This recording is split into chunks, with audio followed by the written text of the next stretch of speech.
नमस्कार, मैं हूं अनिका और आप देख रहे हैं द कॉन्स्टिट्यूशन टीवी का डिबेट शो नजरिया। और आप सभी पैनलिस्ट का बहुत बहुत स्वागत है द कॉन्स्टिट्यूशन टीवी में। आज हम जिस मुद्दे पे बात करने जा रहे हैं वो और कोई मुद्दा नहीं है, यानी कि कोविड ही है। हमने देखा कि जब पहली लहर आई थी, हम सबने देखा कि ऐसे लगा मानो हमारी दुनिया रुक गई है। एक ऐसी बीमारी आई जिसने हमें घर में बंद कर दिया एकदम। पहली लहर में इतने केसेस नहीं आए, लेकिन दूसरी लहर ने उसका एक और रंग, अपना एक अलग रंग दिखाया। हमने देखा कि दूसरी लहर में जिस तरीके से ऑक्सीजन की कमी हुई, बेड्स की कमी हुई, लेकिन अभी तीसरी लहर जो आ रही है, लोगों को उससे फर्क पड़ भी रहा है या नहीं पड़ रहा है। पहली लहर में मामलों का जो आंकड़ा था वो लाख को भी पार नहीं कर पा रहा था, लेकिन दूसरी लहर में 7 मई को ये मामला 4,14,188 तक पहुंच गया। और आज जब हम केसेस देखते हैं तो कम हो रहे हैं। लॉकडाउन में जरा सी हमें छूट दी गई है, लेकिन हम देख रहे हैं कि बॉर्डर्स में किस तरीके से भीड़ है। लोग इस तरीके से मार्केट में घूम रहे हैं जैसे कोई फेस्टिवल चल रहा है, और वो फेस्टिवल यही चल रहा है कि तीसरी लहर आ रही है। लोगों को फर्क नहीं पड़ रहा है प्रशासन कहाँ पे है, सरकार कहाँ पे है और रिस्पॉन्सिबल जनता कहाँ पे है। तो आज हम इसी के बारे में बात कर रहे हैं कि हमने कुछ पहली लहर या दूसरी लहर से सीखा या नहीं सीखा। तो आज हमारे साथ मौजूद हैं सारे के सारे पैनलिस्ट। तो मैं पहले संतोष कटोच जी को बताना चाहती हूँ। हमारे साथ संतोष कटोच जी मौजूद हैं, जो कि भारतीय नौसेना में एक सर्विसमैन है और साथ ही में ये आयुर्वेद जानकार भी हैं। हमारे साथ पवन मिश्रा जी मौजूद हैं, जो कि ABRSM के राष्ट्र सचिव हैं। बहुत बहुत स्वागत है पवन जी, संतोष जी आपका। हमारे साथ विश्वजीत मौजूद हैं, जो कि सिविल सर्विसेज की तैयारी करवाते हैं और साथ ही में non profit fact checking organisation Myth Breakers के फाउंडर हैं। हमारे साथ एक डॉक्टर भी मौजूद हैं, डॉक्टर अंशुल गोयल। बहुत बहुत स्वागत है आपका डॉक्टर अंशुल गोयल और विश्वजीत सिंह। साथ ही में हमारे साथ एक सीनियर जर्नलिस्ट मौजूद हैं, जो कि रोहित है। बहुत बहुत स्वागत है आप सभी का द कॉन्स्टिट्यूशन टीवी में। मेरा पहला सवाल डॉक्टर अंशुल गोयल से ही रहेगा कि सर, आपने कोरोना काल में फ्रंटलाइन कोविड वर्कर के तौर पे काम किया है। हम सबने देखा है कि कोविड वॉरियर के तौर पे सब डॉक्टर्स ने कितना बलिदान दिया है कोविड में पिछले 2 सालों से। लेकिन ये लॉकडाउन की छूट मिलना और फिर हिंदुस्तान की जनता इतनी बेवकूफी निभा रही है, तो इसमें इस चीज को आप किस नजरिए से देखते हैं? देखिए, देख के बड़ा बड़ा दुख होता है कि हम वही कर रहे हैं जो हमने सेकंड वेव में किया था। सेकंड वेव से पहले भी यही हुआ था। सारे मार्केट खुल गए थे, मॉल्स खुल गए थे, लोग ऐसे ही घूम रहे थे। सडनली एक बम फटा, कोविड का सेकंड वेव आई और करोड़ों लोग इससे प्रभावित हुए, लाखों लोग मारे गए। एज ए डॉक्टर मैंने वॉलंटियर किया पेशेंट को ट्रीट करने में। मैंने लोगों को सांसों के लिए तड़पते हुए देखा है, ऑक्सीजन के लिए तड़पते हुए देखा है, लोगों के रिलेटिव्स को रिक्वेस्ट करते हुए देखा है कि हमें मरीज को किसी भी तरीके से आप बचाओ, हम कुछ भी करने के लिए तैयार हैं। लोग रो रहे थे, बिता रहे थे। और कोविड के बाद आज आधी जनता हमारी गरीब हो गई है, कई लोग बेरोजगार हो गए हैं, कई लोगों ने जिन्होंने अपनों को खोया है वो उससे उभर नहीं पा रहे हैं। और हम अब तीसरी लहर को न्योता देके हम क्या चाहते हैं करना? जी। कौन है ये लोग जो बिना मास्क पहने इतनी भीड़ इकट्ठा करके घूमने के लिए निकल गए हैं? आप क्या सोचते हैं कि आप इससे प्रभावित नहीं होंगे? कोविड किसी को नहीं बख्शता है, और जब किसी को होता है, जब उसके फेफड़े के अंदर निमोनिया होता है, जो सांस के लिए तड़पता है, अपनी जिंदगी के लिए तड़पता है, उनसे पूछिए। एज ए डॉक्टर हमने जब 12-12 घंटे पीपी पहन के जब काम किया है, लोगों को रोते बिलखते देखा है, हमसे पूछिए कितना दर्द होता है जब किसी को कोविड होता है। हमें रिस्पॉन्सिबल बनना पड़ेगा। हमें डॉक्टर अंशुल गोयल, हमने ये भी देखा है कि जनता डॉक्टर्स को भी, क्योंकि डॉक्टर्स भी कुछ गलत काम कर रहे हैं, ये भी काफी हमें सुनने को मिला है और हमने टेलीविजन और खबरों में पढ़ा है। आप उस चीज को किस नजरिए से देखते हैं? दो चीजें होती हैं कि गलत हर किसी को ठहराया जाता है, लोग भगवान को भी नहीं छोड़ते। तो इंसान क्या चीज है? जी। ठीक है, तो जहां तक है, डॉक्टर्स ने कई सारे डॉक्टर्स इस कोरोना लहर में मारे गए हैं, सर्व करते करते। मिसमैनेजमेंट हॉस्पिटल की तरफ से, गवर्नमेंट की तरफ से, सब जगह से हुआ है। क्योंकि जिस तरीके से लहर आई, बेड्स नहीं मिले, दवाइयां नहीं मिली, ऑक्सीजन नहीं मिली, क्योंकि कोई भी इसके लिए तैयार नहीं था। अब थर्ड वेव आएगी, इनकेस अगर थर्ड वेव अगर आई तो भी वैसी सिचुएशन होगी, क्योंकि हमारे पास इतने बेड्स नहीं है जी पॉपुलेशन के हिसाब से। जी तो बचाव ही हमारे पास एक जरिया है जिससे हम अपने आप को बचा सकते हैं थर्ड वेव से। बचा सकते हैं जी। मेरा अगला सवाल संतोष जी से रहेगा, क्योंकि आपने इंडियन नेवी में काम कर चुके हैं। हमारे सैनिक भी कहीं ना कहीं रक्षा करते हैं और बलिदान देते हैं, और यही सवाल जो डॉक्टर अंशुल से मैंने पूछा, मैं आपसे भी पूछना चाहूंगी कि आपकी क्या प्रतिक्रिया है इसमें कि हम डॉक्टर्स बलिदान दे रहे हैं, 12-12 घंटे, 24-24 घंटे वो काम कर रहे हैं, एक एक हफ्ता, एक एक महीना घर नहीं जा रहे हैं, लेकिन जब हम लोगों को देख रहे हैं वो प्रॉपर गाइडलाइंस फॉलो नहीं कर रहे, मास्क नहीं लगा रहे, या सोशल डिस्टेंसिंग की बात कर ली जाए, तो आप इस चीज को किस नजरिए से देखते हैं संतोष जी? नामिका जी, बात ऐसे है कि मैं तो इसी का सफरर हूँ, मेरे को ये चीज हुई थी जी और मैंने तो फेस की हुई है। रही हम्म बात ये, जैसे डिफेंस में लोग भी इस चीज को ड्यूटी भी दे रहे हैं, इस चीज से जूझ भी रहे हैं, तो वहां पे एक डिसिप्लिन है। जी किसी ने बोल दिया कि आपको मास्क पहननी है तो पहननी है, जी सांस कम आ रहा है, ज्यादा आ रहा है, पर आप देखेंगे कि जो बाहर रोड साइड है, मार्केट में जाओ या इधर उधर कहीं भी जाओ, तो कई लोग तो ये बहाना करते हैं कि हमारे को सांस नहीं आ रहा जी, इसलिए हमने मास्क नहीं पहना हुआ है। जी जी ठीक है। दूसरी बात ये है कि जिसको हो जाता है या जिसका कोई चला जाता है वो फील करता है, वो फेस करता है। जी और बाजू वाला जो है वो तो सिर्फ उसके लिए एक परिहास होता है, वो थोड़े टाइम के लिए उनके लिए होता, हाँ अच्छा चला गया। क्योंकि जब तक हमारे अंदर ये डिसिप्लिन नहीं आएगा, जब एक बार रूल बना दिया है कि आपको मास्क पहनना है, सैनिटाइज करने हैं, हाथ को धोना है, भीड़ भाड़ वाले इलाके में नहीं जाना है, तो लोग तो इसको बाहर जो है बहुत हल्के में ले रहे हैं। और स्पेशली अभी हिमाचल में देखो आप कि हम लोग तो यहाँ पे रूल फॉलो कर रहे हैं, मास्क पहन रहे हैं, ज्यादा भीड़ इकट्ठा नहीं कर रहे हैं, पर अभी गवर्नमेंट ने ये जो एक आप बोलो कोविड टूरिज्म ही शुरू कर दिया हिमाचल में। पंजाब से लोग आ रहे हैं, दिल्ली से आ रहे हैं, हरियाणा से हैं, बम्बे से हैं, कोई मास्क नहीं पहनता। यहाँ पालनपुर में तो शूटिंग चल रही है, गानों की शूटिंग हो रही है, वो लोग मास्क नहीं पहनते, हम उनको बोलते भाई मास्क पहनो। और मेरे को अगर ये मतलब मैं आपको बता दूं कि हम तो ये डर रहे हैं कि कहीं तीसरी लहर हिमाचल से ना शुरू हो जाए, इतनी भीड़ इकट्ठी हो गई है यहाँ पे। जी। अगला सवाल सौरभ गर्ग पवन अगला से सवाल पूछना चाहेंगे। मैं कर रहा हूँ और मेरा अगला सवाल पवन जी से है। पवन जी, जैसे कि प्रदेश में भाजपा की सरकार है, ठीक है, भाजपा की सरकार के अकॉर्डिंग जो जैसे लॉकडाउन कोविड के केसेस कम होने लगे, तो धीरे धीरे उन्होंने लॉकडाउन खत्म करना शुरू कर दिया और जो बॉर्डर्स है खोलने शुरू कर दिया, और जो ई पास था वो भी बिल्कुल रद्द कर दिया। अभी अब लोग बाहर से आ सकते बिना ई पास से। तो आपको क्या लगता है इसके पीछे भाजपा सरकार की क्या रणनीति हो सकती है? नमस्कार सौरभ जी, ऐसा है कि नमस्कार अगर हिमाचल में देखा जाए तो लगभग 1/3 लोग जो है वो टूरिज्म पर निर्भर करते हैं। मैं शिमला में रहता हूँ, यहाँ हाँ जी। सैकड़ों होटल हैं, मेरे बहुत से कारोबारी मित्र भी हैं। तो पिछले 2 वर्षों में उन लोगों ने करोड़ों लोन ले रखा, उनका बुरा हाल हो गया। एक होटल उसमें 249 कर्मचारी, 2 की तो बेचारी मौत हो गई। तो ठीक है, इसका बचाव तो यही है कि बंद रहे, पर आप बंद कब तक रख सकते हैं? बंद के कारण ऐसा नहीं कोरोना से कम मरे, भूख से लोग ज्यादा मर जाएं। तो ये सरकार के ऊपर भी लोगों का दबाव रहता है कि खोला जाए। अब जब खोलेंगे तो टूरिस्ट ही आएंगे, क्योंकि शिमला मनाली ये जो बड़े बड़े धर्मशाला, ये तो बिना टूरिस्ट के यहाँ पर लोगों की रोजी रोटी नहीं चलती है। या हाईवे पर बहुत से ढाबे ऐसे रहते हैं जिनके टूरिस्ट बहुत जरूरी है। तो सरकार की तो खोलना ही पड़ा, दबाव था, परंतु हम, सरकार कौन है? हम हैं, और हमारा भी तो दायित्व है। हम दूसरों को क्रिटिसाइज करते, पर मैं क्या कर रहा हूँ? क्या मैं अपना दायित्व निभा रहा हूँ? क्या मैं मास्क लगा रहा हूँ? क्या मैं एसओपी का पालन कर रहा हूँ? या मैं होटल का मालिक हूं तो क्या मैं वहां की चादरें रोज बदल रहा हूँ? ये टूरिस्ट वहां आते हैं, उनको समझा रहा हूँ कि आप मास्क लगाइए, सैनिटाइजेशन करिए, आप दूरी बना के रखिए। वो हमें जागरूक होना है। परंतु पहली लहर की तुलना में दूसरी लहर में कुछ लोग जागरूक हुए, पर उतने नहीं हुए।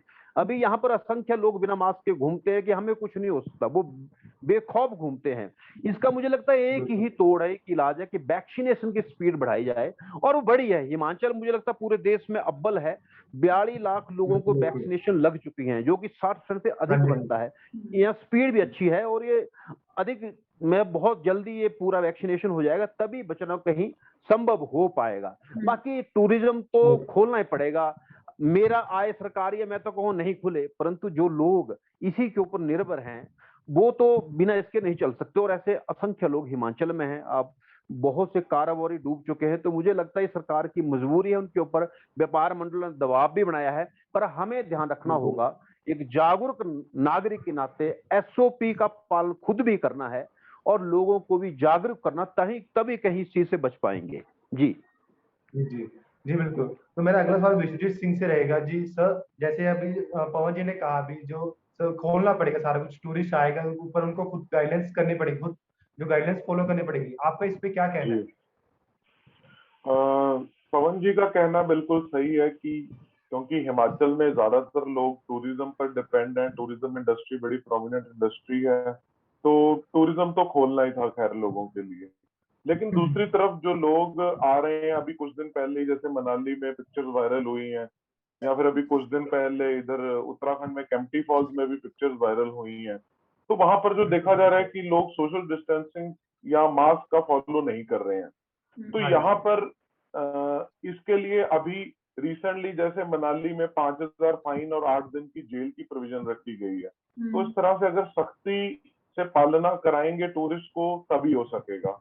दूसरा एक मुझे लगता है कि एक स्पेशल वैक्सीनेशन अभियान टूरिस्ट के लिए भी शुरू कर देना चाहिए, कि जो टूरिस्ट आए उनको भी कहा जाए, उनको भी मोटिवेट किया जाए कि आप वैक्सीनेशन लगवाएं जिन्होंने नहीं लगवाई है। इसके बाद ये जैसा पवन जी कह रहे थे कि बिल्कुल ये हम लोगों पे डिपेंड है।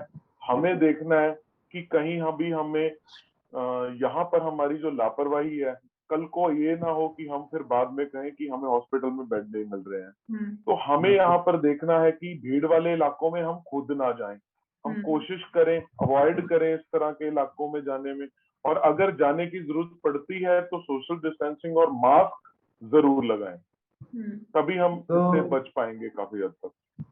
तो विश्वजीत सिंह जी, आपको क्या लगता है कि इसके पीछे कहीं ना कहीं सरकार, जो मैनेजमेंट है, जो एडमिनिस्ट्रेशन, वो भी कहीं ना कहीं दोषी है? दोषी देखिए, पूरी तरह से एडमिनिस्ट्रेशन को दोषी नहीं ठहराया जा सकता, या लोगों का भी दोष है।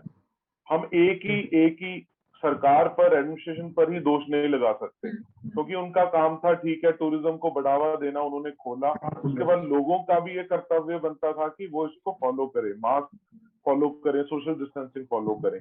तो अभी अगर इसको पूरी तरह से कंट्रोल करना है, वो यही है कि लोग भी अपना योगदान दें और एडमिनिस्ट्रेशन भी थोड़ी सी सख्ती दिखाए, और अगर हो सके तो थोड़ा सा कंट्रोल करने की कोशिश की जाए टूरिज्म को। बिल्कुल बिल्कुल जी। मेरा अगला सवाल, हाँ जी, मैं यही चीज विश्वजीत सिंह और पवन मिश्रा ने जो कही है, मैं रोहित जंडियाल से पूछना चाहती हूँ कि आप इनकी बात से किस हद तक सहमत हैं, या आपके विचार कुछ अलग हैं इस चीज में? टूरिज्म होना चाहिए इस वक्त या नहीं? ये देखिए, आप 12 महीने तो आप कोई भी चीज बंद नहीं कर सकते इस तरह की, क्योंकि गवर्नमेंट पर बहुत रिस्पॉन्सिबिलिटीज होती हैं। जैसे अर्थव्यवस्था, आपने हालत देखी है कि इस वक्त क्या है। तो कहीं ना कहीं जैसे हमारा हिमाचल प्रदेश है, चाहे हमारा जम्मू कश्मीर है, तो ये टूरिज्म पर बहुत ज्यादा डिपेंड करता है जी। लेकिन इसमें यह किया कि अगर आप सिर्फ गवर्नमेंट पर दोष देना स्टार्ट करते हैं कि गवर्नमेंट ही हर चीज के लिए रिस्पॉन्सिबल है, तो वो मुझे लगता है सही नहीं। आप देखो कि अगर हमारा जहाँ पर एक चीज मैं कह सकता हूँ उसमें, अगर आप थोड़ा सा इसमें मुझे टाइम दें तो मैं ये चीज आपको बता सकता हूँ कि जैसे जम्मू कश्मीर और हिमाचल की बात है, तो जम्मू को कश्मीर और दोनों, हिमाचल एक तो पहाड़ी राज्य है जी। तो बहुत से लोग ऐसे हैं जिनमें कोविड को लेकर अभी भी अवेयरनेस नहीं। आप देखो सिटीज में जाओगे तो सिटीज में आपको लोग लगेगा कि लोगों ने मास्क भी पहने हुए हैं, लेकिन आप थोड़ी सी अगर दूर जाओ ना, थोड़ा सा अगर रूरल एरियाज में जाओ, जहाँ वहां पर अगर किसी ने मास्क पहनना भी होगा, वो मास्क ऐसा हो कि आज पहना हुआ है, वो 10 दिनों तक वो वही मास्क पहना रहता है, क्योंकि वो मास्क ही आपका एक संक्रमण का कारण करता है। ठीक है, हम लोग ये तो बोलते हैं कि जहाँ जी मास्क पहन, लेकिन हम लोग ये नहीं उन्हें बताते कि आपको मास्क किस तरह से पहनना है, कितने दिनों के लिए पहनना है। ठीक है, आप जैसे हमारे जहाँ बहुत है टूरिस्ट एरिया जम्मू कश्मीर में ही वैसे ही है और हिमाचल में भी वैसे ही है, ठीक है, जहाँ पर अभी लेकिन जो जम्मू कश्मीर ने एक मॉडल अपनाया, मुझे लगता है हिमाचल का मुझे इतना नॉलेज नहीं है, लेकिन वो मुझे लगता है मॉडल मैं कहना चाहती हूँ रोहित जी कि जम्मू कश्मीर और हिमाचल बिल्कुल आप सही कह रहे हैं, लेकिन उनका टूरिज्म काफी अलग है। हमें पिछले कुछ दिनों में देखने को मिला कि जम्मू कश्मीर में अगर मास्क नहीं लगाया है तो फाइन दिया जा रहा है और पुलिस बिल्कुल ये चीज पकड़, बोल रहा हूँ। लेकिन हिमाचल प्रदेश में कहीं ना कहीं पुलिस ये चीज लैक कर रही है। मैं वही चीज बोल रहा हूँ कि जम्मू कश्मीर का जो मॉडल है एक तरीके से अच्छा है। वो ये है कि जैसे आप कोई बाहर का कोई भी आता है, कोई भी टूरिस्ट आता है, जहाँ कोई भी ऐसे ही आता है, कोई अपने काम के लिए भी आ रहा है, तो उसमें क्या है, मैंने कहा कि जहाँ पर टेस्ट कंपल्सरी है, आप जहाँ जब हमारा एंट्री पॉइंट है मेन लखनपुर, आप लखनपुर से जम्मू कश्मीर में तब तक आ ही नहीं सकते जब तक आपका कोविड टेस्ट नहीं, अगर आपका कोविड टेस्ट वहां पर पॉजिटिव आ जाता है तो आपको उसी वक्त को वापस भेज देते हैं कि आप पहले नेगेटिव हो जाओ, उसके बाद आप आ सकते हो। लेकिन कुछ लोग क्या होता है कि बाय ट्रेन आते हैं, जैसे वैष्णो देवी यात्रा हमारे जहाँ काफी लोग आते हैं, तो वैष्णो देवी में क्या हुआ, जैसे ही लोग कटरा में पहुंचते हैं तो कटरा में भी आपका रेलवे स्टेशन पर टेस्ट कंपल्सरी, आप बिना टेस्ट के आप वैष्णो देवी नहीं जा सकते। अभी आप अपने कोई पिछले लास्ट वीक अगर आप देखो तो लास्ट वीक में कोई 150 के आसपास जो यात्री है वो बाकी वैष्णो देवी जा रहा है। उन सभी को इन्होंने क्या किया हुआ है, जहाँ पर जो कोविड केयर सेंटर है वहां पर, जहाँ जो लोग वापस जा सकते थे विद प्रोटोकॉल, जो भी protocol ministry of health and family welfare आप करती है उसे अपनाती है, तो वही जहाँ पर सारा का सारा फॉलो किया जाता है। तो इस लिहाज से देखा जाए तो थोड़ा सा बहुत जम्मू कश्मीर सुरक्षित है। मुझे लगता है कि इस मॉडल को सभी को अपनाना चाहिए, क्योंकि हिमाचल में भी तो एंट्री पॉइंट तो है ही, हर जगह एंट्री पॉइंट है। और मुझे नहीं लगता कि आज की डेट में कोई कोविड टेस्ट करना कोई इतना ज्यादा कोई प्रॉब्लम है या कुछ है। आप रैपिड टेस्ट ही करो। रैपिड टेस्ट क्या है, आपका 1 मिनट में आपकी रिपोर्ट आ जाती है, वहां पर आपको एक आइडिया तो हो ही जाएगा कि आप पॉजिटिव हो या नेगेटिव। अगर पॉजिटिव है जी जी जी रोहित जी, मैं आपकी बात से बिल्कुल नहीं, तो मेरा अगला सवाल ये है आप सबसे, जैसे ना इंटरनेट सोशल मीडिया पे इमेजेस वायरल हो रही है, वीडियोस वायरल हो रही है कि जैसे पहले फर्स्ट एंड सेकंड वेव में लोगों के पास बेड्स नहीं थे, लोगों को बेड्स, हॉस्पिटल बेड्स में दिक्कत आ रही थी, लेकिन अब जब सब कुछ खोल दिया गया है, सब कुछ खुल रहा है, तो अब जो टूरिज्म आ रहे हैं उनको होटल्स में बेड नहीं मिल रहे। तो इसी सवाल के साथ मैं डॉक्टर अंशु से पूछता हूँ कि ये कहाँ तक ठीक है, अभी जो टूरिज्म आ रहा है उनको होटल्स में बेड नहीं मिल रहे, उनका क्या लगता है आपको, इस पे आपका क्या नजरिया है? देखिए, अगर होटल्स में अगर 100 बेड हैं, हम ये नहीं बोलते कि अब टूरिज्म बिल्कुल बंद कर दिया जाए, उसमें से उसकी कैपेसिटी 50 to 60% फुल कर दी जाए। ठीक है, आपके टूरिज्म पे आप ये रोक लगा सकते हैं कि सपोज एक सिटी के अंदर 1000 टूरिस्ट से ज्यादा दिन के अंदर नहीं आएंगे। हाँ जी, आपको कहीं ना कहीं अपने आप को लिमिट करना पड़ेगा। अनलिमिटेड चीजों से तो आप थर्ड वेव का एक्सप्लोजन होगा। तो उसमें थोड़ा सा रेस्ट्रिक्शन करना जरूरी है कि आप प्रीफिक्स कर दीजिए कि इतने बेड ही ऑक्यूपाई होंगे आपके, बाकी आपको खाली रखने हैं और इस जगह पे इतने लोग ही एंट्री कर सकते हैं। तभी हम और सबको मास्क पहना, हैंड सैनिटाइजेशन करना बहुत ज्यादा जरूरी। तो वो जो कह रहे थे कि 12 महीने तक कोई चीज बंद नहीं होनी चाहिए, ऑब्वियसली हर सेक्टर में घाटा होगा, जैसे रोहित जी ने कहा, विश्वजीत सिंह ने कहा और डॉक्टर अंशुल गोयल ने भी कहा और संतोष जी ने भी कहा कि अगर थोड़ा वक्त लगा के खोलते तो, क्योंकि उन्होंने वो कोविड महसूस किया है और वो उससे लड़के बाहर निकले हैं, तो शायद कहीं ना कहीं हर उनका पर्सपेक्टिव भी सही है। मैं अगला सवाल संतोष जी से ही पूछना चाहती हूँ कि आयुर्वेदा बहुत रिच है और हमने देखा है कि जटिल से जटिल बीमारी हो वो आयुर्वेदा ठीक करता है। और आप भी हम सबको पता है कि इस कोविड के टाइम पे इम्यूनिटी बिल्कुल स्ट्रांग होनी चाहिए, और यही सवाल के साथ मैं डॉक्टर अंशु गोयल के पास भी आऊंगी कि इम्यूनिटी स्ट्रांग रहनी चाहिए। तो आपको कोविड हुआ था और आप आयुर्वेदा भी उस पे भी बिलीव करते हैं और वो सब चीजें करते हैं, तो इस पे आपके बारे आप क्या संदेश देना चाहते हैं जनता को कि आयुर्वेदा को किस तरीके से फॉलो किया जाए कोविड के टाइम पे? नामिका जी, बात ऐसी है कि आयुर्वेदा तो हमारा बहुत प्राचीन एक मतलब पद्धति है जी। और आयुर्वेदा जो है बेसिकली ये दोष के ऊपर चलता है और धातुओं के ऊपर। जी। तो सबसे पहले हम लोग जो एक्चुअली पहले अगर आप सुना होगा, शायद आपने देखा नहीं होगा, पर ये होता था कि सीजन के हिसाब से चीजें खाई जाती थी तो हमारी इम्यूनिटी जो है ऑटोमेटिकली वो बूस्ट होती रहती थी। जी जी। ठीक है, अभी ऐसे होता है कि 12 महीने हम हर एक चीज खाते हैं। खाते हैं। जो सर्दियों की चीज है वो गर्मियों में भी खाई जा रही है, बरसात में भी खाई जा रही है। तो बेसिकली जो होता है हमारी बॉडी में जो पित्त है, बाइल है, वो सबसे ज्यादा होता है। जी और जी जी जी। बात की प्रॉब्लम क्रिएट हो जाती है, आपका जो कफ है वो सूख जाता है। तो मेनली कफ का सूख जाना जो एक्चुअली इसमें जो है सबसे डेंजरस है कोविड में, क्योंकि बेसिकली अगर आपके कफ की अधिकता हो जाती है बॉडी में तो आपको फिर वो कंजेशन हो जाती है, गले में खराश रहती है, नाक बंद हो जाता है। तो ये सब चीजें जो हैं ये एक्चुअली थोड़ी थोड़ी मैटर करती हैं, और एक दिन ऐसा आता है ये भयानक रूप ले लेती है तो आदमी को प्रॉब्लम होती है। और ऊपर से ये कोविड चला हो तो नेचुरली आपको तो अपने लंग्स जो बहुत मजबूत रखने हैं। इसमें कुछ प्राणायाम है और बाकी आप जो है आपकी इम्यूनिटी बूस्ट होती है। जैसे हमारे किचन में सौंफ है, अदरक है, अजवाइन है, देन आपकी मेथी है, अश्वगंधा है, गिलोय है।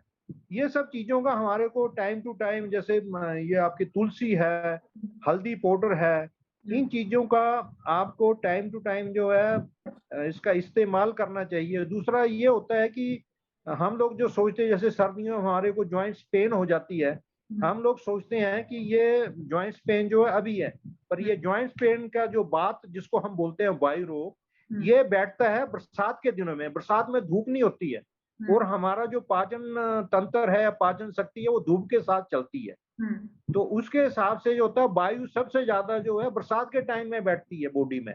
जी जी। तो हम लोग क्या करते हैं कि सर्दियों में जब हमारे को ज्वाइंट प्रॉब्लम होती है तो उस वक्त हम ये सौंठ या सूंड या अदरक लेने शुरू करते हैं। पर बेसिकली होना ये चाहिए कि ये जो अदरक है ये आपको जो ये अभी बरसात का सीजन है इसमें लेना चाहिए, ताकि आपके अंदर जो बात ना बैठे। ठीक है, ऐसे हमारे जो बाइल है, पहले हम लोग नास्य करते थे, वमन करते थे।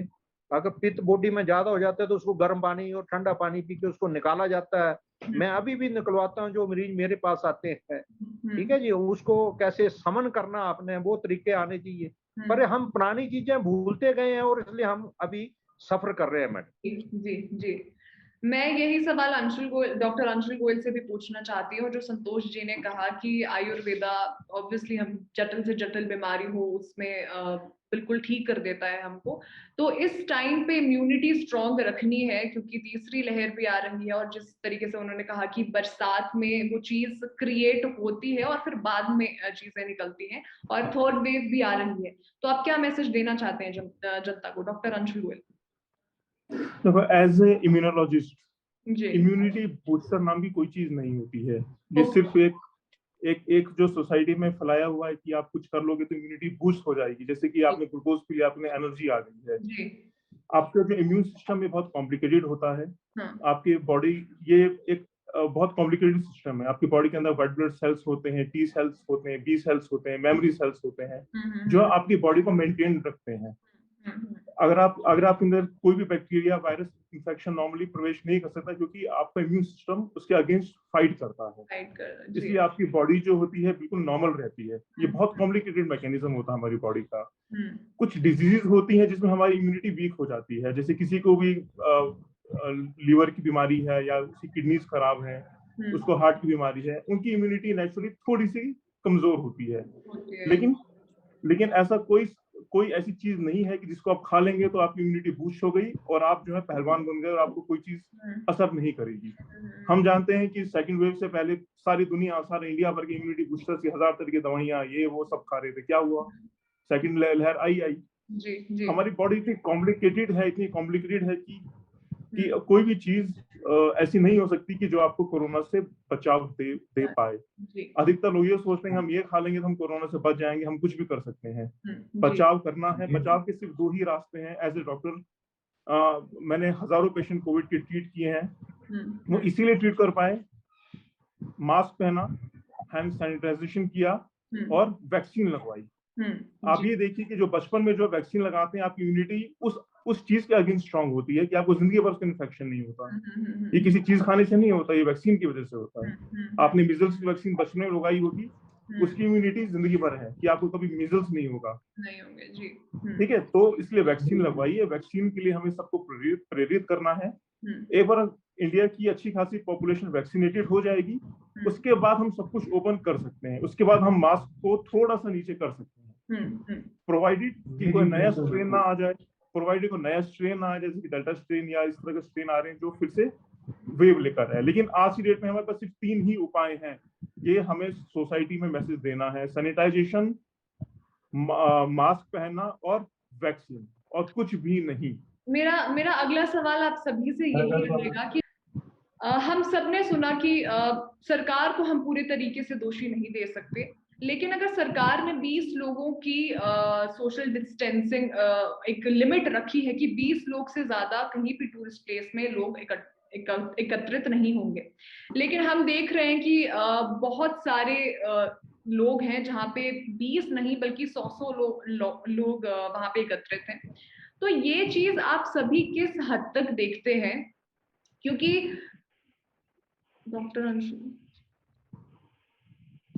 क्योंकि हम कहीं ना कहीं रिस्पॉन्सिबल सिटीजन नहीं है, हम प्रशासन को दोषी ठहरा रहे हैं, लेकिन उस वक्त पुलिस कहाँ पे होती है? अगर 100 लोग एकत्रित हो रहे हैं तो पुलिस क्यों नहीं रोक रही है? हम अधिकारियों पे भी दोष डाल सकते हैं, हम सरकार पे भी दोष डाल रहे हैं, हम अपने खुद पे भी दोष डाल रहे हैं, लेकिन ऐसी कमी कहाँ आ रही है? अभी हाल ही में अरुणाचल प्रदेश में जो टूरिज्म को लेके गाइडलाइंस आई थी वो बहुत स्ट्रिक्ट थी। अभी हाल ही में उन्होंने बॉर्डर्स खोले हैं, लेकिन बॉर्डर्स अरुणाचल में वही लोग आ सकते हैं जिनकी रिपोर्ट नेगेटिव है, उनकी भी इकोनॉमी है, हर चीज है। तो ये इस चीज को आप किस नजरिए से देखते हैं? रोहित, आप बताइए। रोहित, बिल्कुल बिल्कुल, मैं एक चीज एड ऑन करना चाहता हूँ। जैसे अब एक शॉपिंग मॉल में लोग काम एक बंदे का होता है, लेकिन वो उनकी पूरी फैमिली जा रही है, 7-7 8-8 बंदे, और तो जो पुलिस है वहां पे जो बाहर गार्ड्स खड़े हैं ना, उनको कोई रोक रहे, ना उनकी कोई रोक ही प्रिकॉशन, नहीं ना रहे हैं, टेम्परेचर चेक कर रहे हैं। उनके क्या कहाँ तक प्रशासन की वेट कर रहे थे, हाँ उनको कोविड हो फिर हम उनसे जाके। वही, बिल्कुल सौरभ, बिल्कुल ठीक कह रहे हैं। ये हम पूरी तरीके से सरकार को भी दोषी नहीं दे सकते, हम अपने ऊपर भी नहीं ले सकते, प्रशासन, अधिकारी, इन सबको भी नहीं ले सकते। तो कमी कहाँ आ रही है? क्योंकि अगर हम बाहर के देशों में देखेंगे, हिंदुस्तान से ज्यादा पॉपुलेशन है काफी कंट्रीज में, और वहां पे कोविड एकदम कंट्रोल में है। तो क्या रीजन है वहां का, और यहाँ पे क्या कमी आ रही है? रोहित, मैं आपसे पूछना चाहूंगी। जी देखिए, मैंने आपसे ये बात पहले भी कही थी कि आप सिर्फ सरकार पर कोई भी दोष मढ़ नहीं सकते, ठीक है। आप मुझे बताओ कि अगर कोई संक्रमित होता है तो वो सरकार तो नहीं हो रही, आम आदमी हो रहा है ना संक्रमित। अगर आप देखो कि सेकंड वेव थी, सेकंड वेव में अभी तक लाखों लोग मारे गए हैं, सिर्फ हमारे यहाँ ही 3000 से ज्यादा डेथ हो गई। तो आप देखो कि मैं कहता हूँ कि गवर्नमेंट ने कहा कि 20 लोग इकट्ठा हो सकते हैं, ठीक है, लेकिन मैं कहता हूँ मैं 20 का भी हिस्सा क्यों बनूं? मैं 20 की भीड़ का भी हिस्सा क्यों बनूं? जिंदगी तो मेरी है, ठीक है, जिंदगी मेरी है। मुझे पता है कि मैं खुद संक्रमित हो चुका हूँ एक फर्स्ट डे, तो उसके बाद ठीक हूँ। आज मुझे पता है कि जो संक्रमण के बाद की स्थिति एक पेशेंट के लिए क्या होती है। जब आप किसी हॉस्पिटल में जाओगे, आप देखो गवर्नमेंट चाहे जितना मर्जी क्लेम कर ले, आज भी हमारे हॉस्पिटल में वो इंफ्रास्ट्रक्चर नहीं है, चाहे वो कश्मीर हो, हिमाचल हो, दिल्ली हो, कोई भी स्टेट हो, वहां पर वैसा इंफ्रास्ट्रक्चर नहीं है, ठीक है। तो हम हॉस्पिटल में पहुंचे ही क्यों? हम क्यों संक्रमण का कारण बने? मुझे लगता है कि सबसे पहले तो हम लोगों को खुद ही अवेयर होना चाहिए कि भाई देखो आप इससे बचने के 2 ही कारण हैं। जहाँ तो आप SOP का पालन करो या फिर वैक्सीनेशन करवा लो, ठीक है। वैक्सीनेशन तो चलो अच्छी चल रही है, लेकिन अभी भी बहुत से लोग हैं जैसे कि वो वैक्सीनेशन नहीं करवा रहे हैं। इवन के जेडी में बोल रहा हूँ, कोई आम आदमी, कॉमन आदमी बोल रहा हूँ, इवन के हेल्थ वर्कर्स और फ्रंटलाइन वर्कर्स हैं, वो भी वैक्सीनेशन नहीं करवा रहे।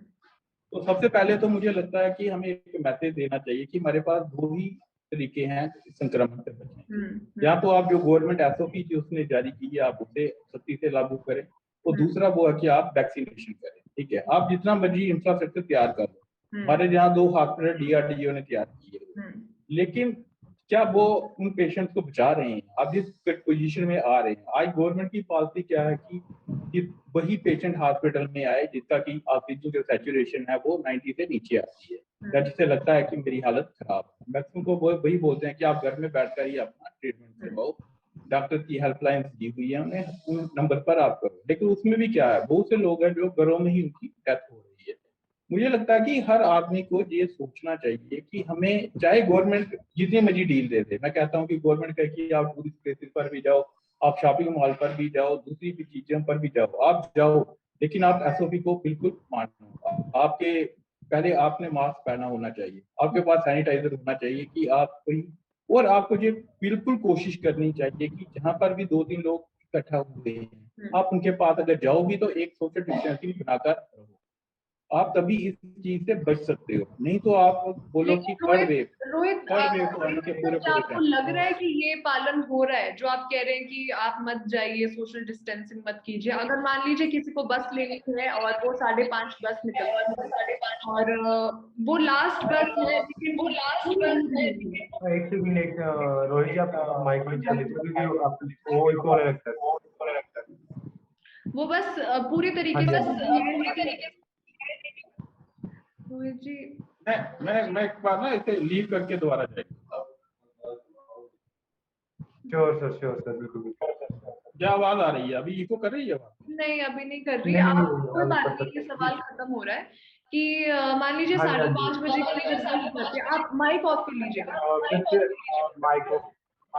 हाँ, मान लीजिए अगर 5:30 बजे किसी की बस जा रही है और वो अगर लास्ट बस है और उसमें बिल्कुल भीड़ है और सरकार की तरफ से गाइडलाइंस आई हैं कि 20 से ज्यादा या 10 से ज्यादा बस में लोग नहीं बैठेंगे, लेकिन कंडक्टर्स बैठा रहे हैं, ड्राइवर्स बैठा रहे हैं और उनको पहुंचना भी है उस जगह। तो यहाँ पे कहाँ है प्रशासन का है, सरकार का है और रिस्पॉन्सिबल सिटीजन का है? यहाँ पे तो किसी की भी गलती नहीं है, या गलती है रोहित जी? जी देखो, आप यहीं पर तो गवर्नमेंट की ड्यूटी बनती है। आप देखो कि लास्ट बस है, कितने लोग हैं, तो क्या गवर्नमेंट के पास अपना इतनी एसआरटीसी की बसें नहीं है? जी है ना? आप देखो कि जब लॉकडाउन हुआ था तो आपको, मुझे हिमाचल का इतना आइडिया नहीं है, लेकिन गवर्नमेंट ने कहाँ इतनी एसआरटीसी की बसें लगाई कि जो लोगों को एक जगह से दूसरी जगह पहुंचा सके। मैं कहता हूँ कि एक प्राइवेट बस है, उसकी तो चलो एक मजबूरी है कि मैंने भाई इतना पैसा लेना ही है क्योंकि उसका बिजनेस है, लेकिन गवर्नमेंट तो इस चीज पर अफोर्ड कर सकती है। गवर्नमेंट तो जो 50% कोटा वाला इम्प्लीमेंट आसानी से कर सकती है। एसआरटीसी की बस है, उसे तो ये नहीं है कि उसे कोई टारगेट तो दिया नहीं गया है कि भाई इतना ही रेवेन्यू चाहिए। इसमें क्या मुझे लगता है कि इसमें गवर्नमेंट की बहुत बड़ी रिस्पॉन्सिबिलिटी है कि एक जगह से दूसरी, आप इसकी बात कर रहे हो, मैंने हॉस्पिटल में देखा कि जब बिल्कुल लॉकडाउन था तो हॉस्पिटल की जो एम्बुलेंसेज लगाई गई थी जो हेल्थ एम्प्लॉइज के लिए कि आप उन्हें करते थे, तो वहां पर भी जो हेल्थ एम्प्लॉइज ही खुद एसओपी का पालन नहीं करते थे। अगर 10 लोग आ सकते थे तो उसमें भी 20-20 लोग बैठे होते थे, तो संक्रमण तो इसी वजह से फैला। अगर सेकंड वेव आई तो रीजन तो सारे ये थे। अब तो मुझे लगता है कि हमें इससे सबक लेना है, सेकंड वेव से सबक लेना है कि जो कारण सेकंड वेव के लिए थे वो थर्ड वेव में ना हो। आप देखो कि दो जो मेन कैटेगरीज हैं उन्होंने जिस पर ज्यादा फोकस किया हुआ है कि एक तो जो बच्चे हैं कि थर्ड वेव में बच्चे इन्फेक्टेड हो सकते हैं, और दूसरा है जो प्रेग्नेंट लेडीज की तरफ उन्होंने कहा कि इनके भी बहुत ज्यादा चांस। दोनों के रीजन ये थे कि इनकी वैक्सीनेशन। आप देखो अभी बेशक अभी तो हो रही है, लेकिन अभी भी 18 साल तक तो वैक्सीनेशन हो नहीं रही। तो आपको इन सबको बचाना कैसे है? आपके पास और तीसरा अल्टरनेटिव है ही क्या? या तो आप एसओपी करो, इम्प्लीमेंट करो, जैसे आप सख्ती करो। अगर कोई मास्क लेकर अगर कोई भी पब्लिक प्लेस पर आपको बिना मास्क के नजर आता है तो आपको फाइन तो करना ही पड़ेगा। आप देखो, आप अभी आपके पास इतना टाइम नहीं है कि आप रिस्क ले सको। आपने 2 बार रिस्क ले लिया, अगर आप तीसरी बार भी रिस्क ले गो आप तो फिर वही है कि लाखों लोगों की फिर जान जाएगी, फिर आप बोलेंगे कि एक और वेव आएगी। आपको तो खुद अपनी जिम्मेवारी भी समझनी है और सरकार को भी अपना फर्ज निभाना ही पड़ेगा।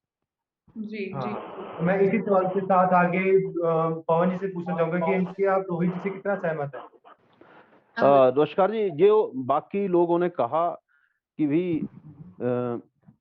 ये जो सरकार है ना, सरकार हर जगह पुलिस नहीं लगा सकती, सरकार के अफसर हर जगह नहीं हो सकते। मानो कोई प्रदेश लीजिए, अगर हिमाचल है तो आप कहेंगे हर गली पे हर मोहल्ले पे एक पुलिस वाला खड़ा कर देंगे, तो वो संभव नहीं है। क्योंकि हमें हमें हमें हमें मैं लगता हमें एक अच्छे नागरिक होने के नाते हमें ही एसओपी का पालन करना होगा। कोरोना किसी के घर क्यों आता है? क्योंकि वो व्यक्ति बाजार गया, कहीं हाथ लगाया होगा, किसी ने छींका होगा, अब हाथ धो नहीं रहे, आप छींका होगा, आपने मास्क नहीं लगाया है, तभी कोरोना घर आएगा। मैंने पहले भी कहा कि अगर ये जो मास्क, सैनिटाइजेशन और वैक्सीनेशन, अगर इन पे ध्यान दें, कोरोना की तीसरी लहर आएगी नहीं आएगी, परंतु वर्तमान जो है वो भविष्य में छुपा है। वर्तमान में आप मास्क लगाइए, आप दूरी का पालन करिए, हाथ धोइए और वैक्सीनेट कैसे कोरोना आएगा। पर बहुत से लोग ये करना नहीं चाहते, उनको लगता हम तो भगवान है, हमें कुछ नहीं होने वाला, और वही होता है वो। और ऐसे उनको समझाना ही मुश्किल, वो समझने को तैयार नहीं है। मैंने यहाँ भी बहुत से लोगों को देखता, कुछ मजदूर लोग हैं या कुछ ज्यादा पढ़े लिखे जो अपने आप को मानते हैं, उनको बोलो मार्क्स नहीं, मुझे कुछ नहीं होता। तो ये जो एटीट्यूड है लोगों को, ये घातक है, ये कारण तीसरी लहर का। उन तक संदेश देना अब कुछ लोगों को तो जो बहुत मुश्किल है ना, उनको सरकार समझा सकती है, हम उनका समझना जरूरी है। वो दूसरों लोगों के लिए खतरा बनते हैं, अपने लिए तो खतरा है, दूसरों के लिए होता। अगर वो लोग समझ जाएंगे तो मेरे ख्याल में कुछ ज्यादा मुश्किल नहीं है। वो ना इंजेक्शन लगाना। जी जी, मैं बिल्कुल सहमत हूँ आपकी बात से, लेकिन आपने एक बात कही कि सरकार हर जगह पुलिस नहीं लगा सकती, लेकिन सरकार अगर जो टूरिस्ट प्लेस है वहां पे भी अगर पुलिस लगा रही तो पुलिस उनको रोक क्यों नहीं रही है कि 20 लोगों से ज्यादा वो लोग ना आए। ये मुद्दा है कि हम कहाँ इसमें एक ऐड ऑन और करूंगा मैं, एक चीज और ऐड करूंगा भी, अगर वो बॉर्डर्स में उनकी लिमिट एक बांध दे भी, हाँ भी इस टाइम तक भी हर दिन के इतने टूरिस्ट आ सकते, इससे ज्यादा उनको उनके ई पास वो अप्रूव ही ना करे, ई पास वो फिर से चालू कर दे, लेकिन तो वो अप्रूव सरकार क्यों भी नहीं हो कर रही रहे है? हैं और होटल्स में भी ओवर क्राउड लोगों को गाड़ियों में सोना पड़ा। पवन जी, आपका क्या कहना है जो रोहित ने अभी कहा है कि किस तरीके से सरकार हर घर तक पहुंच सकती है? तो ये बिल्कुल, मैं बिल्कुल सहमत करती हूँ उनसे, उनकी बात से। पवन जी। मैंने कहा सरकार कौन है? हम ही सरकार हैं, सरकार तो हम लोग हैं ना। जी अगर 500 लोगों पे एक पंच है, एक प्रधान है, वहां प्रधान नहीं है, मैं मास्क नहीं लगा के घूम रहा हूँ, एसओपी का पालन, तो वो प्रधान पे प्रधान आएगा, वो रोकेगा। हम वो इंतजार ना करें, हम जागरूक बने। मैं कोई भी हूँ ABCD, मुझे रोकना पड़ेगा। जब ये सोच आएगी तो कोई थर्ड लेन नहीं आएगी। पर मैं नहीं, प्रधान आएगा, पंच आएगा, MLA आएगा, पुलिस आएगी, तब मैं रुकूंगा। वो सोच गलत है। पवन जी, हम सरकार हैं, सारे हम लोग सब। इस तरीके से नहीं है। मैं मास्क लगाऊंगी, आप मास्क लगाएंगे, लेकिन कुछ पांचों उंगलियां एक जैसी नहीं। कुछ लोग मास्क नहीं लगाएंगे, जैसे आपने कहा कि कुछ मजदूर हैं जो कह रहे हैं कि हमको कोरोना नहीं होगा, हम मास्क नहीं लगाएंगे। तो वहां पे शायद से प्रशासन का होना जरूरी है। मैं ये जो पवन जी और रोहित जी ने कहा, मैं यही बात विश्वजीत जी से और संतोष जी से। अभी ये जो बात कर रहे थे कि आम लोग इसमें पहल कर सकते हैं, अगर आपको ध्यान हो, अभी धर्मशाला में 3-4 साल के बच्चे की वीडियो वायरल हुई, जिसको पुलिस ने अपना मैस्कट भी बनाया है। पुलिस ने अपना मैस्कट भी बनाया है, जो लोगों को लेन पर वहां कह रहा था 4 साल का बच्चा जब ये सोच सकता है कि मास्क लगाना कितना जरूरी है, और वो और लोग पुलिस का ये कहना था, और वो लोग उस पर हंस रहे थे। बिल्कुल। और दूसरी बात कि वो खुद भी अपना मास्क पूरा नाक के ऊपर रखता है, जी ये भी बात पुलिस ने बताई। तो उसको लेकर पुलिस ने जो लोगों को मोटिवेट करने की कोशिश की है, वो एक बात है। जी जी बिल्कुल। मैं डिबेट यहीं पे एंड करना चाहूंगी, और बहुत बहुत शुक्रिया आप सभी का हमारे साथ ज्वाइन करने के लिए। बिल्कुल सबके वैलिड पॉइंट्स थे, पर मुद्दा ये है कि हम कहीं ना कहीं लैग कर रहे हैं, क्योंकि अगर हिंदुस्तान से भी ज्यादा पॉपुलेशन है ऐसी कई कंट्रीज में, लेकिन वहाँ पे सेकेंड वेव जो थी वो उन्होंने बहुत अच्छे तरीके से कंट्रोल की, सभी वैक्सीनेटेड हुए। लेकिन यहाँ पे थोड़ा सा मैनेजमेंट की कमी है। सरकार की गलती भी हम कह सकते हैं, प्रशासन अधिकारियों की गलती हम कह सकते हैं, हमारी गलती हम कैसे कह सकते हैं सिटीजन्स की।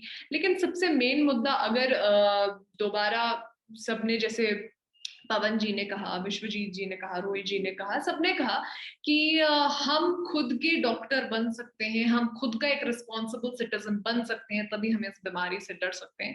क्योंकि ये अब 2 साल से चीज चल रही है, और तीसरी लहर जब आ रही है तो हमें डर है कि वो दूसरे लहर ने जो अपना रंग दिखाया, तीसरी लहर प्रेग्नेंट लेडीज या छोटे बच्चों पे ज्यादा असर हो। और हमारे कोविड वॉरियर्स ऑलरेडी उन सब चीजों पे काम कर रहे हैं। ये मुद्दा काफी बड़ा है, काफी वास्ट है, पर प्रिकॉशंस हमें लेनी है, रिस्पॉन्सिबल सिटीजन्स हमें बनना है। हम एक ऐसे ही एक मुद्दे के साथ अगले हफ्ते मिलेंगे द कॉन्स्टिट्यूशन टीवी में, नजरिया में। आप देखते रहिए द कॉन्स्टिट्यूशन टीवी। बहुत बहुत धन्यवाद आप सभी पैनलिस्ट का जुड़ने के लिए। धन्यवाद।